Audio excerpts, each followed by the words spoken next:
ओम श्री विष्णवे नमः।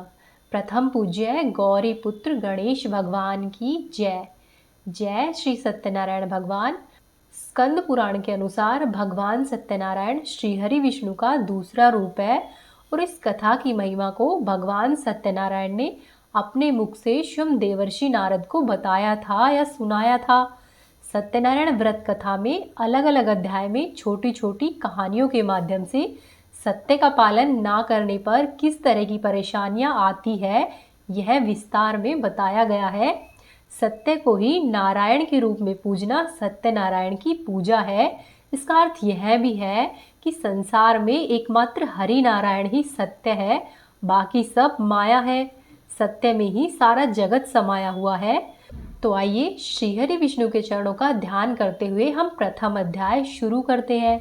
एक समय की बात है, नेमिष नारायण तीर्थ में सोनक आदि 88,000 ऋषियों ने श्री सूत जी से पूछा कि हे प्रभु, इस कलयुग में वेद और विद्या से रहित मनुष्यों को प्रभु भक्ति किस प्रकार मिल सकती है तथा उन मनुष्यों का उद्धार कैसे होगा।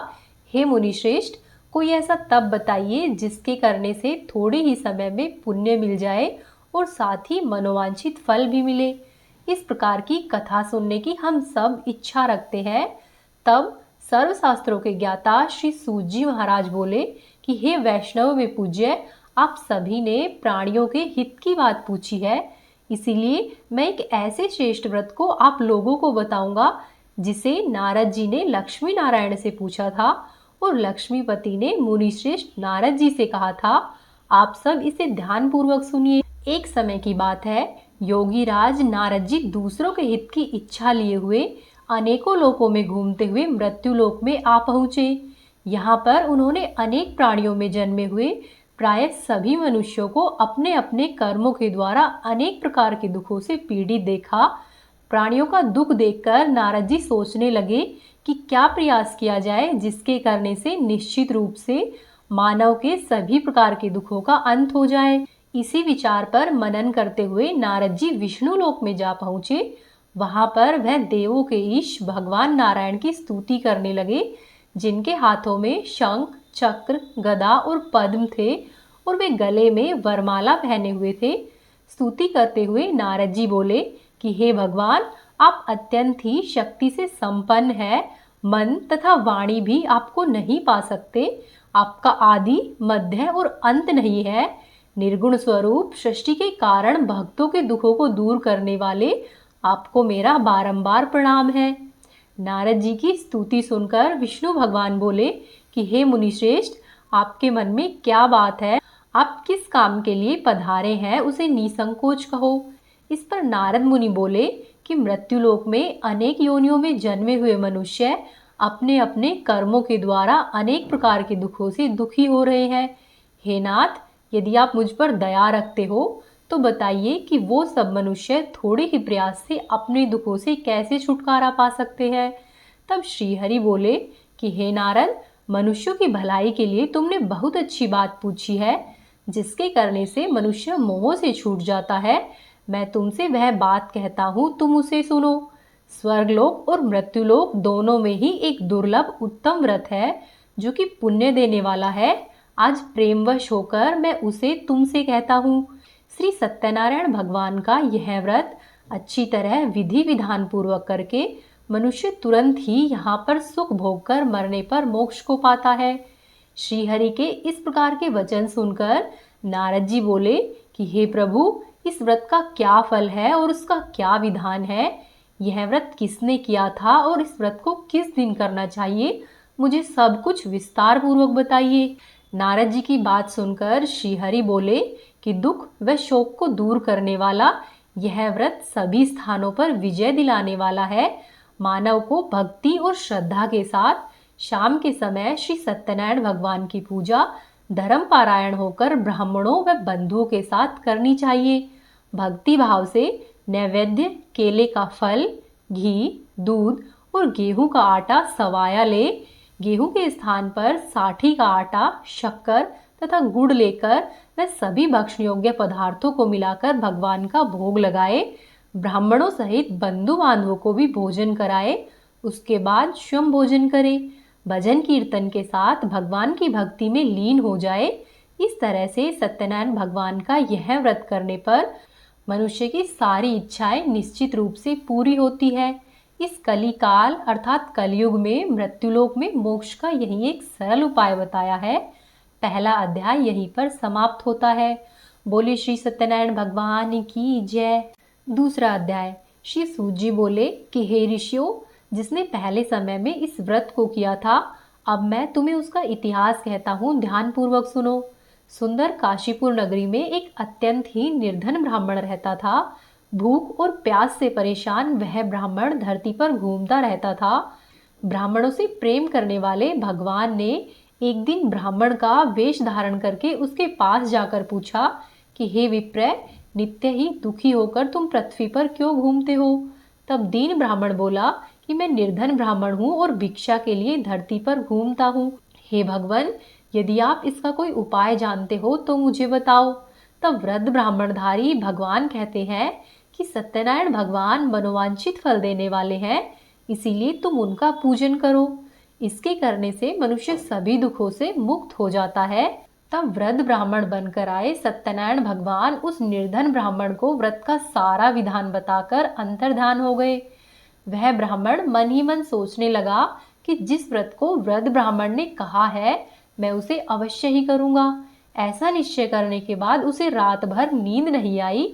वह सवेरे उठा और भगवान सत्यनारायण के व्रत का निश्चय करके भिक्षा के लिए चल दिया।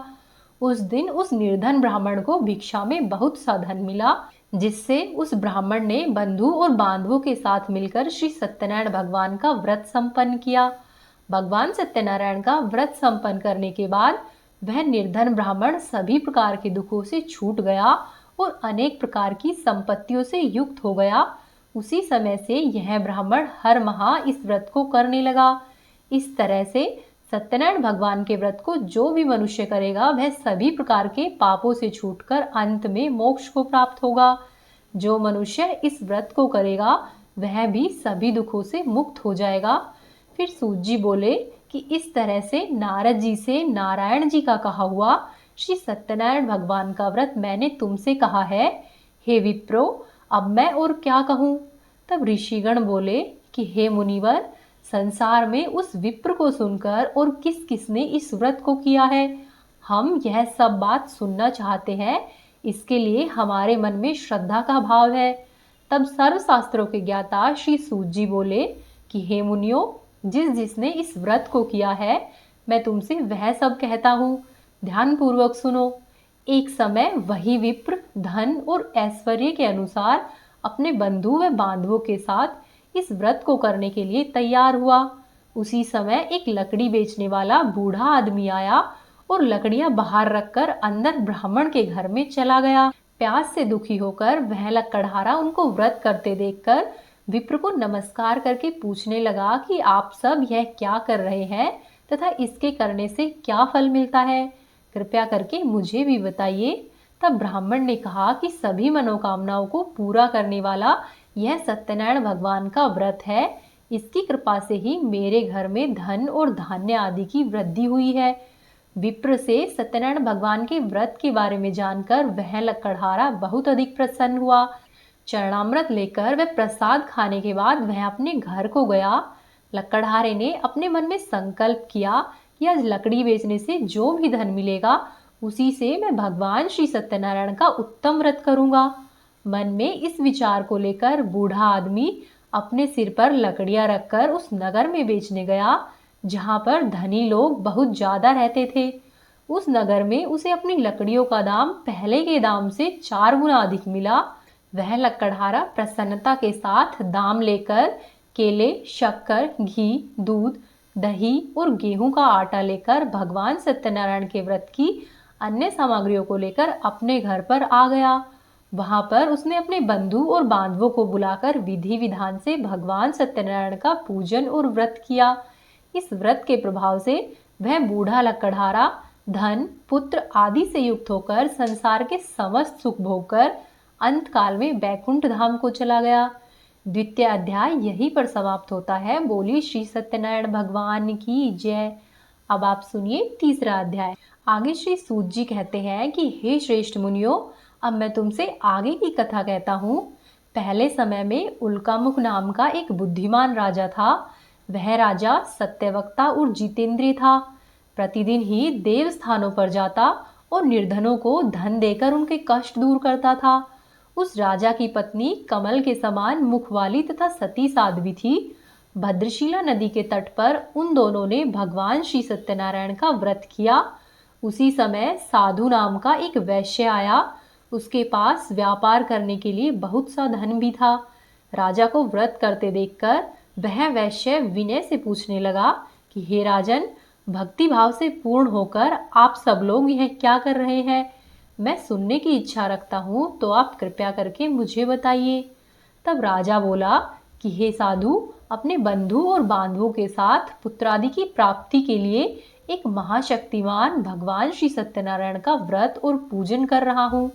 तब राजा के वचन सुनकर वह साधु आदर से बोला कि हे राजन, मुझे इस व्रत का सारा विधान कहिए। आपके कहे अनुसार मैं भी इस व्रत को करूँगा। मेरी भी कोई संतान नहीं है और इस व्रत को करने से निश्चय रूप से मुझे संतान प्राप्त होगी। तब राजा ने व्रत का सारा विधान उस वैश्य को कह सुनाया। व्यापार से निवृत्त होकर वह वैश्य अपने घर पर गया और साधु वैश्य ने अपनी पत्नी को संतान देने वाले इस व्रत का वर्णन कह सुनाया और अपनी पत्नी से कहा कि जब मेरी संतान होगी तब मैं इस व्रत को धारण करूंगा। साधु ने इस तरह के वचन अपनी पत्नी लीलावती से कहे। एक दिन लीलावती पति के साथ आनंदित हो सांसारिक धर्म में प्रवृत्त होकर भगवान श्री सत्यनारायण की कृपा से गर्भवती हो गई। 10वें महीने में उसके गर्भ से एक सुंदर कन्या ने जन्म लिया। वह कन्या दिनों दिन ऐसे बढ़ने लगी जैसे शुक्ल पक्ष का चंद्रमा बढ़ता है। माता पिता ने अपनी कन्या का नाम कलावती रखा। एक दिन लीलावती ने मीठे शब्दों में अपने पति को याद दिलाया कि हे स्वामी, आपने भगवान सत्यनारायण के जिस व्रत को करने का संकल्प किया था, उस व्रत को करने का समय आ गया है।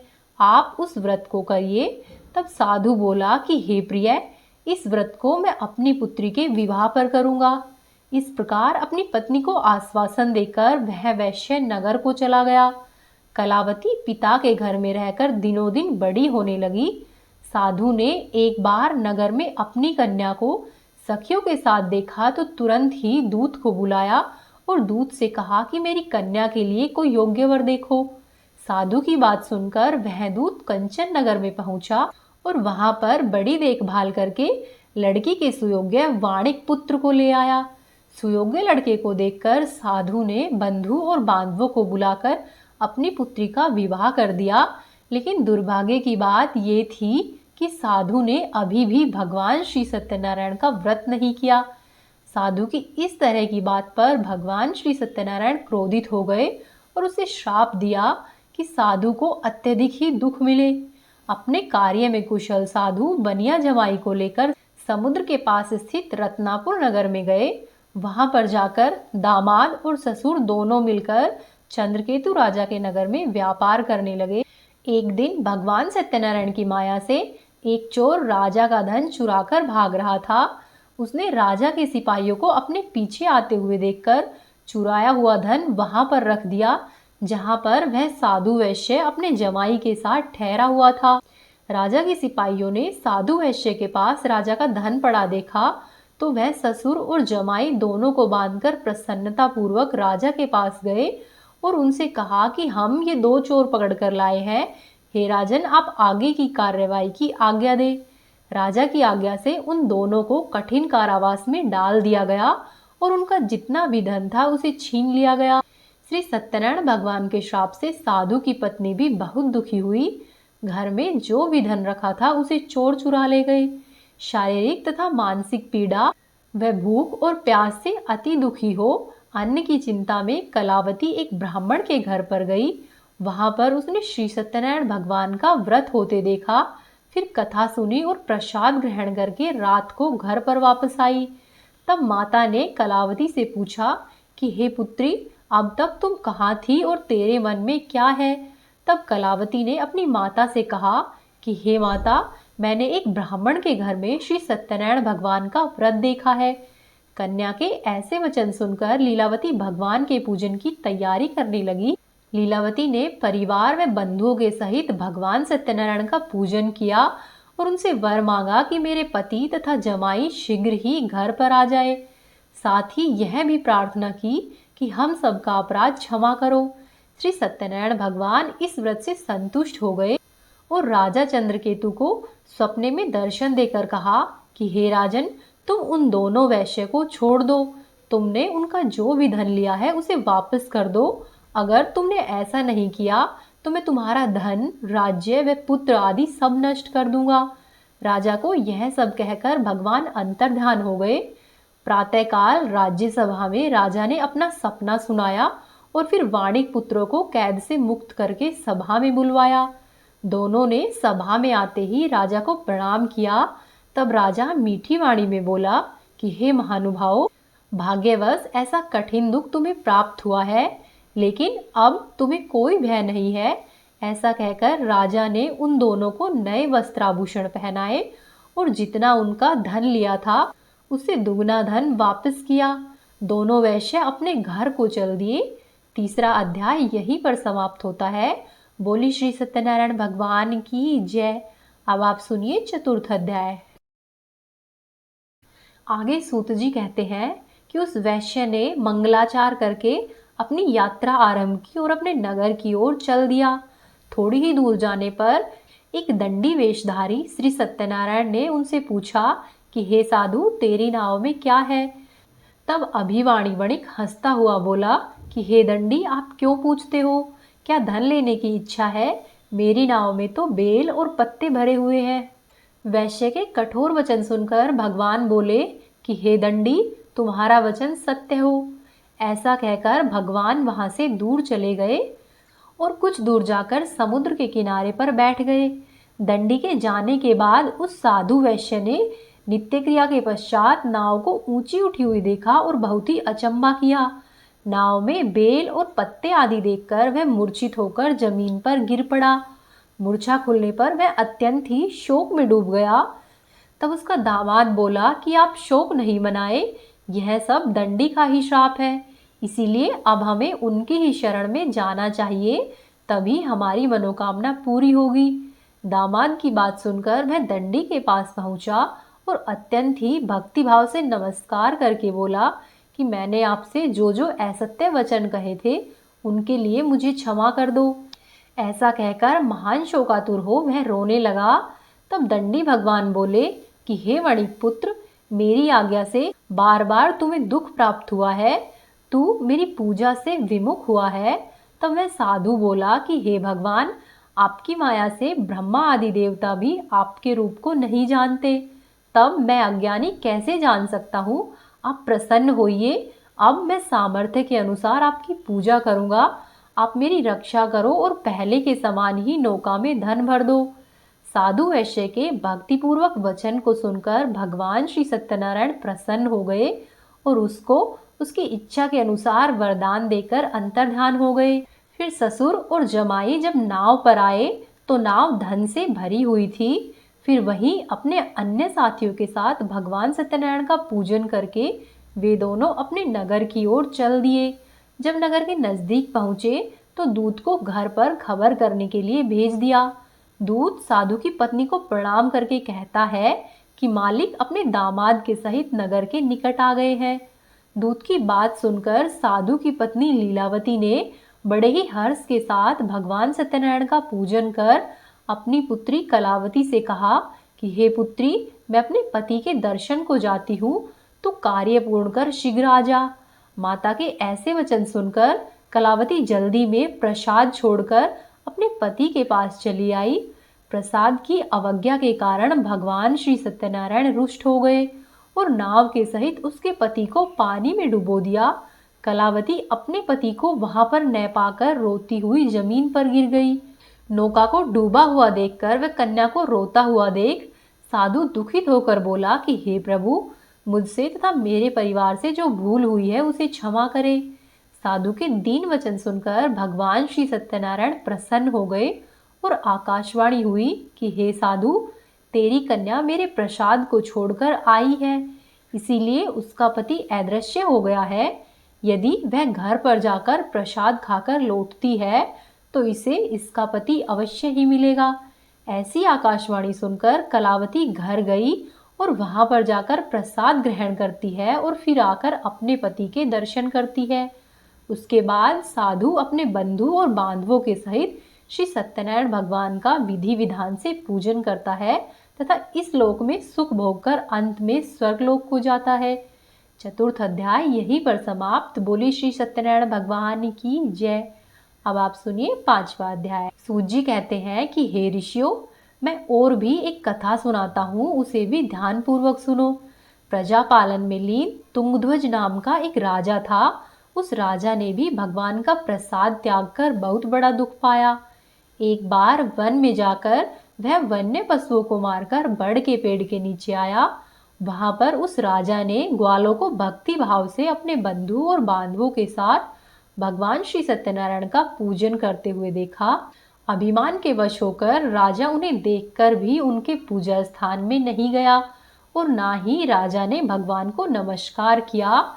ग्वालों ने राजा को प्रसाद दिया, लेकिन राजा ने वह प्रसाद नहीं खाया और प्रसाद को वहीं पर छोड़कर वह अपने नगर को चला गया।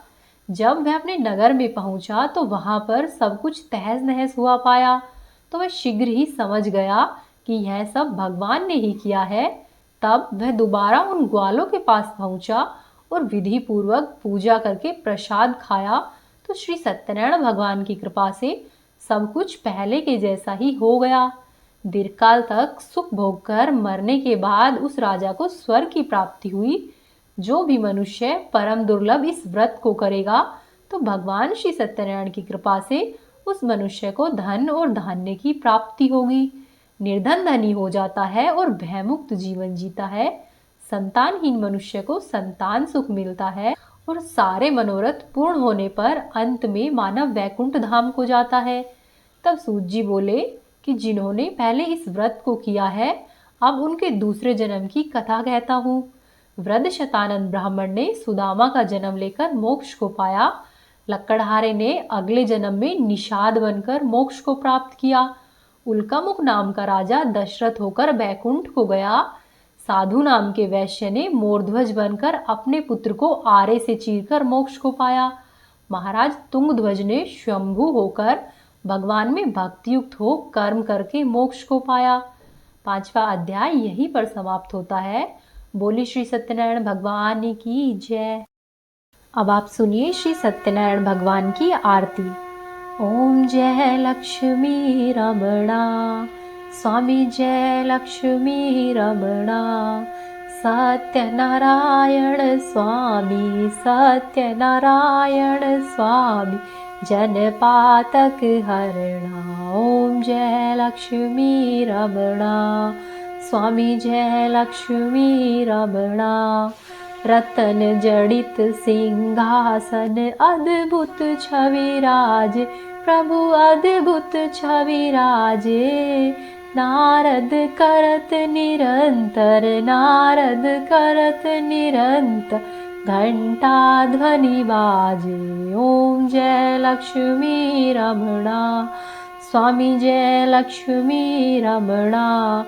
प्रकट भये कलि कारण, द्विज को दर्श दियो, प्रभु द्विज को दर्श दियो।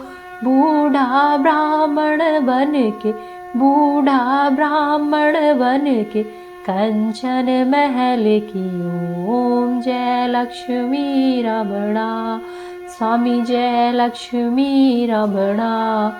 दुर्बल भील कराल, जिन पर कृपा करी, प्रभु जिन पर कृपा करी। चंद्रचूड़ एक राजा, चंद्रचूड़ एक राजा, तिनकी विपत्ति हरी। ओम जय लक्ष्मी रमणा, स्वामी जय लक्ष्मी रमणा। वैश्य मनोरथ पायो, श्रद्धा तज दीनी, प्रभु श्रद्धा तज दीनी।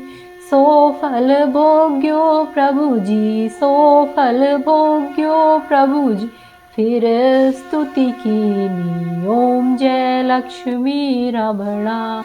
स्वामी जय लक्ष्मी रमणा। भाव भक्ति के कारण छिन छिन रूप धर्यो, स्वामी पल पल रूप धर्यो। श्रद्धा धारण कीनी, श्रद्धा धारण कीनी, तिनको काज सर्यो ओम जय लक्ष्मी रमणा। स्वामी जय लक्ष्मी रमणा। ग्वाल बाल संग राजा वन में भक्ति करी, प्रभु वन में भक्ति करी। मन वांछित फल दीनो, मन वांछित फल दीनो, दीन दयाल हरि ओम जय लक्ष्मी रमणा। स्वामी जय लक्ष्मी रमणा। चढ़त प्रसाद सवायो कदली फल मेवा, प्रभु कदली फल मेवा। धूप दीप तुलसी से, धूप दीप तुलसी से, राजी सत्य देवा ओम जय लक्ष्मी रमणा। स्वामी जय लक्ष्मी रमणा। श्री सत्यनारायण जी की आरती जो कोई नर गावे, प्रभु प्रेम सहित गावे।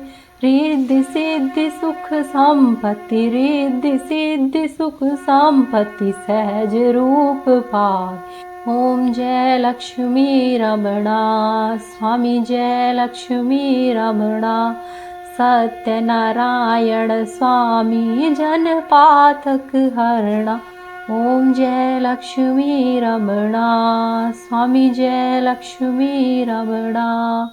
बोले श्री सत्यनारायण भगवान की जय। जय श्री हरि। ये थी आज की कथा और आरती। उम्मीद है आपको पसंद आई होगी। वीडियो को लाइक करें, चैनल को सब्सक्राइब करें और कमेंट बॉक्स में जय श्री सत्यनारायण भगवान अवश्य ही लिखें।